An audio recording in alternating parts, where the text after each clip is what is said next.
Welcome to Within the Frame, where we bring the most pressing issues across the globe into focus. I'm Kim Mok-yeon. Today, influence is built not only on economic or military strength, but on culture, credibility, and connection. As K-pop, K-dramas, and Korean culture continue to expand their global reach, the question is no longer whether Korea has soft power, but how that power is strategically translated into diplomatic influence. On Within the Frame tonight, we speak to Ambassador Lim Sang-woo to discuss the rising importance of public diplomacy and how cultural momentum can become national strategy.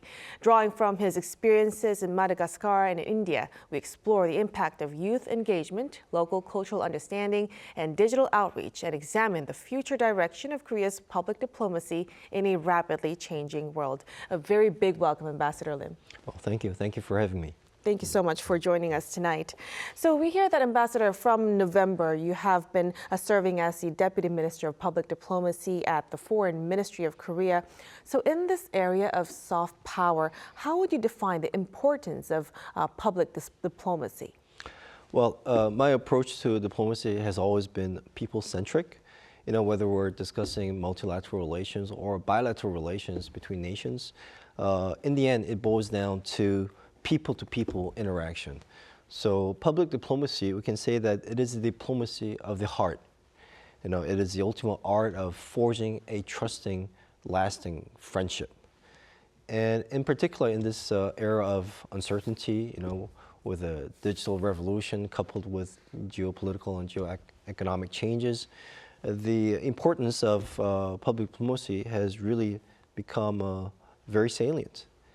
And in a world where maybe formal treaties can be fragile, I think these heart-to-heart connections serve as the essential bedrock for global stability and mutual understanding.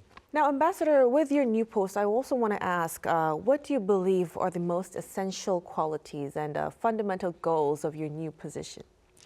Well, I guess the fundamental mission, the goal of a deputy minister for public diplomacy is to touch as many hearts as possible in every corner of the world. So I guess in order to achieve this, you'll probably have to go beyond the traditional means of communication. You'll have to really have a deep sense of empathy for others, constant readiness to listen, maybe to the ability to speak a language that really resonates at a human level. So I guess it is not just about delivering a message, but really ensuring that the message is felt. Right, so a two-way communication with the public Definitely, would be very important. Now, on this global spread of K-culture, we want to touch upon that. Korea's national image, of course, it has been risen significantly thanks to Hallyu. So from your perspective, how is Korean Wave being leveraged as a tangible asset for public diplomacy? And would you say that Hallyu is really the greatest strength of public diplomacy? Well, yes, obviously, the Korean Wave has really become undoubtedly a most definitely tangible asset for Korean diplomats. You know, Korean music and movies and drama, they're one of the most talked about subjects, topics, whenever I go to diplomatic gatherings, receptions, meetings. And these are really great icebreakers when you meet new people. So definitely, you know, Hallyu has been one of the greatest strengths for Korean diplomats when we engage in various activities abroad. Yeah. Right. It really sounds like it's going to back up the national strategies as well. Now, when we look at your experiences on the ground, Ambassador, from 2018 to 2020, you served as the first ambassador to Korea to Madagascar. Looking back, we want to ask, what would you consider the most meaningful achievement in public diplomacy back then? Well, I spent about 3 years in Madagascar from 2018 to 2020, and so many wonderful things happened there. It was my first post as an ambassador abroad, and I would say learning the local Malagasy language was something that really had a big impact in my public diplomacy engagement. French is the official language of Madagascar. So when I first made public speeches, I obviously made my speeches in French. But I noticed that a lot of the people, of the regular folks, they were just staring blankly at me. And I realized that French is the official language, but for the regular people, they spoke their own mother tongue, which is Malagasy. So I thought myself, if I were to really reach out to the people, touch their hearts, I'll have to learn their mother tongue. So that's what I did. I tried to pick up language. I took lessons in Malagasy. And it's a beautiful language, actually. It's a very poetic language. For instance, when you talk about the sun in Malagasy, you say Masu Andrew.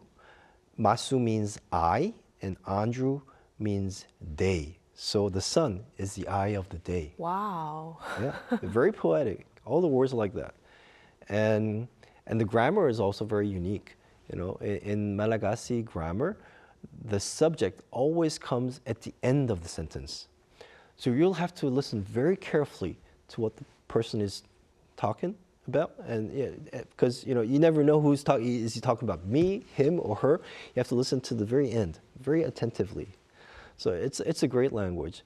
So obviously I did not become fluent in Malagasy, but after a couple of years, I was able to conduct short interviews in Malagasy, and actually, I also appeared in a local Malagasy TV talk show, which was a great experience for me. So, I guess in the end, my efforts paid off because I was actually known as the only ambassador who spoke Malagasy to the Madagascar people. Wow, it's really thoughtful that you really learned the language yourself. It might have really resonated with the citizens themselves too.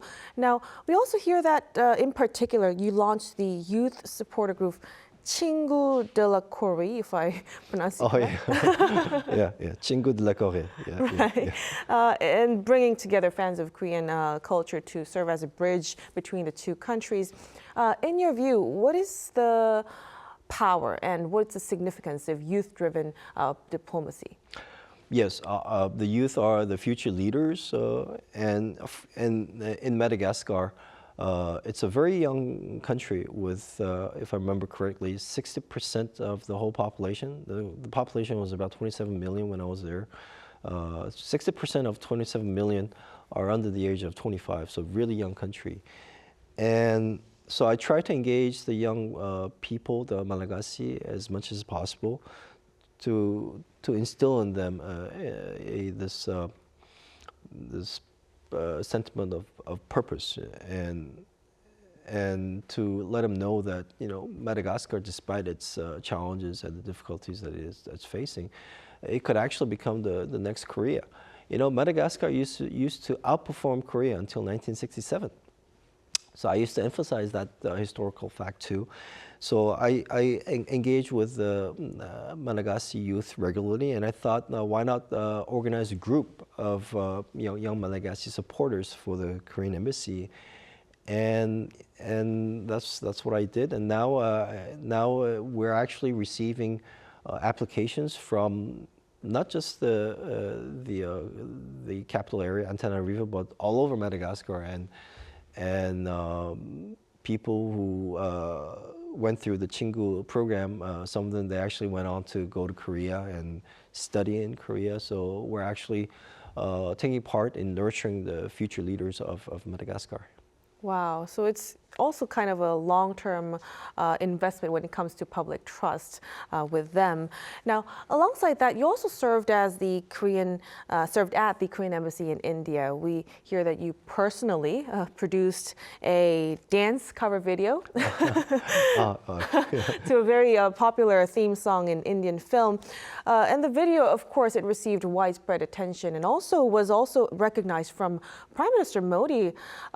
So drawing from that experience, tell us about it. How did a deep understanding of local culture actually impact your public diplomacy efforts? Well, actually, the video clip idea was just kind of like a spur of the moment kind of project. I was watching the Indian movie RRR on a weekend with my family, and there's this really iconic dance scene. in the movie, which is really, really fascinating, and you just find yourself dancing to the rhythm. And I thought, well, why not? Why not try to reenact the scene with my colleagues at the embassy? So next day I went to the embassy, and the people, my colleagues were very enthusiastic about this idea. So we just practiced for a couple of days, and we didn't have anything like a fancy equipment. Just used our cell phones and just yeah, and just made this. It was not really a big production kind of thing. It just had a lot of fun. And it went viral. It was beyond our imagination, and we had the Premise Modi actually making comments on our video. I think like 10 million plus people watched the video, and I think this really is a testament to the simple truth that unscripted, genuine appreciation for the local culture goes a long way, and it really resonates with the local people. Well, definitely, definitely. And also, you also took a rather unconventional step, becoming the first sitting head of mission to personally operate a YouTube channel yourself. What motivated you to do that? Oh, well, that was actually in Madagascar. I was the first resident ambassador in Madagascar, and because it was a new embassy, and there are a lot of budgetary constraints, and I also had to launch a lot of public diplomacy projects. So I figured, YouTube. I found out that you don't have to pay anything to create a YouTube channel. So I thought, well, let's do this. So I actually taught myself how to create a YouTube channel. Taught myself how to edit these videos. So I went out and took these videos with my cell phone. And after a month of struggling, I posted my first video, and to my surprise, a lot of people actually watched it.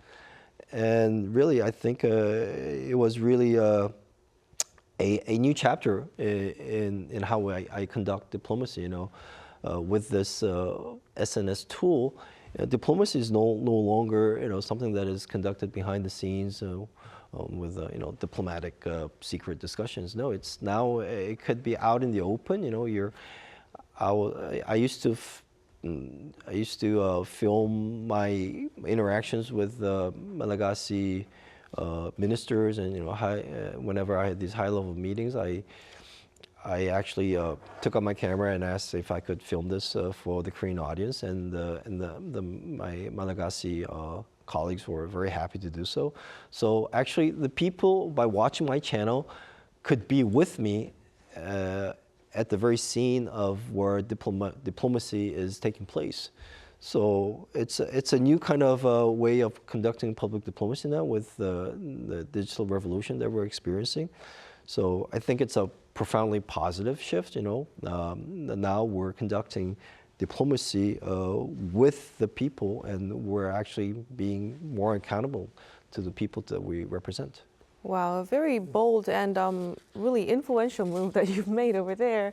Now, that leads us to another big question about soft power. Soft power phenomena like Hallyu are often born in the private sector. Well, public diplomacy, as we know it, requires, really strict direction from the government. So in your view, how do you think, what's the most effective model of partnership between the two? Yeah.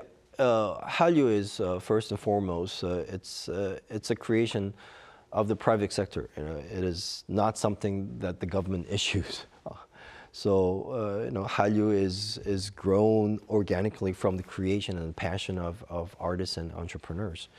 So the role of government is to use Korean Wave as a tool for public diplomacy. Our mission is just to provide the platform, the infrastructure, and maybe strategic support to utilize this soft power. So it would not work the other way around. Culture has to lead, and diplomacy follows. And when we try to force culture, it wouldn't make sense. We just lose the authenticity that makes the world watch Korean movies and Korean drama. So soft power may begin privately, but it gains strength through public strategy, of course. Now, before we let you go, Ambassador Lim, we want to ask, looking ahead, as Deputy Minister of Public Diplomacy, what are your goals moving forward? And what direction do you believe South Korea should take when it comes to public diplomacy in the years ahead? Sure. As I said before, given the uncertainties and the vagaries of our time, I think our goal moving forward is to really engage with as many countries as possible, especially the countries that make up the global South, and to really build a strong people-to-people foundation. The global South is a very fairly large concept. India is a key partner in our engagement with the global South, but I want to go beyond India, all the way to Africa and Latin America. So really try to reach out to the people in all these remote corners of the world. And also, what about the direction of Korea, Ambassador? Korea's public diplomacy, where should it go in the years ahead? Well, I guess you could say public diplomacy, it has to be a two-way dialogue. It has to be a two-way dialogue, and sometimes you can become too immersed in your own success, but it has to be a dialogue with your partner. As I said, you have to be ready to listen attentively and be empathetic with what the others think. And by focusing on these shared values and these human-centric connections, I think that's how really Korea can become a trusted friend for the world. Wow, a very important message to end our discussion tonight. Thank you so much for your time and for your insights, Ambassador. Well, thank you very much for having me. Thank you. Thank you. We'll have to leave our discussion right here, and that'll be all from us on Within the Frame. Thank you so much for your insights, and be sure to tune in again next time as we continue to explore the stories that matter. Until then, stay informed and engaged.